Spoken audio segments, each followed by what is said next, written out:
Hi hello. അപ്പോൾ നമ്മൾ നോക്കാൻ പോകുന്ന യൂജീനെ വെട്ടിയില്ലെങ്കിൽ എന്ത് സംഭവിക്കുന്നതാണ്. വെട്ടിയില്ലെങ്കിൽ അതിന് തോന്നിയ പോലെ യൂജീനി അല്ല, ഫൈക്കസും ഉണ്ട് പച്ച, രണ്ടും അലമ്പായി പോയി.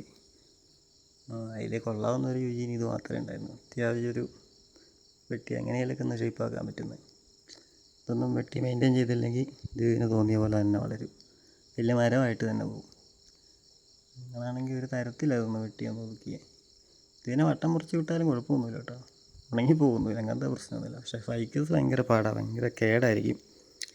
സാഫ് എന്തെങ്കിലുമൊക്കെ തേച്ചില്ലെങ്കിൽ ഫംഗസ് അടിച്ച് ഉണങ്ങിപ്പോകാൻ ചാൻസ് ഉണ്ട്. ഇങ്ങനെ തണ്ടിങ്ങനെ ഉണങ്ങിയിട്ട് പൊട്ടി അങ്ങ് പോകും.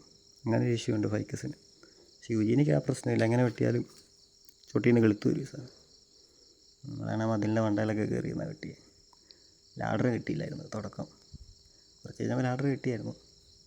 വെട്ടിക്കഴിഞ്ഞപ്പോൾ ഫൈക്കസൊക്കെ ഇങ്ങനെ വട്ടം മുറിക്കേണ്ട ഗതികേടായിരുന്നു. അത് സാഫ് വെച്ചിട്ട്, സാഫ് ചെറിയ പാക്കറ്റ് എടുത്തായിരുന്നു. ഫൈക്കസിന് മാത്രം തയ്ച്ചിട്ടുണ്ട്. ജീനിക്ക് തേക്കേണ്ട ആവശ്യമൊന്നുമില്ല. അതിനങ്ങനെ കേടിഷ്യൂ കാണിക്കുന്നില്ല, പുഴു മാത്രമേ ഇടയ്ക്ക് കയറുള്ളൂ. അതിനെന്തായാലും കെമിക്കൽ അടിക്കുന്നതല്ല. എല്ലാം വട്ടം മുറിച്ച് കളയുക, വേറെ വഴിയില്ല. വെട്ടിയിലൊരു ഭംഗിയുള്ളൊരു സാധനം. അതിൻ്റെ അപ്പുറത്ത് കാണുന്ന യൂജീനി ഇപ്പോൾ കാണിക്കാം. ഇത് മാത്രം അത്യാവശ്യം ഒരു ബോൾ പോലെ ആക്കാൻ പറ്റും. Okay, thank you.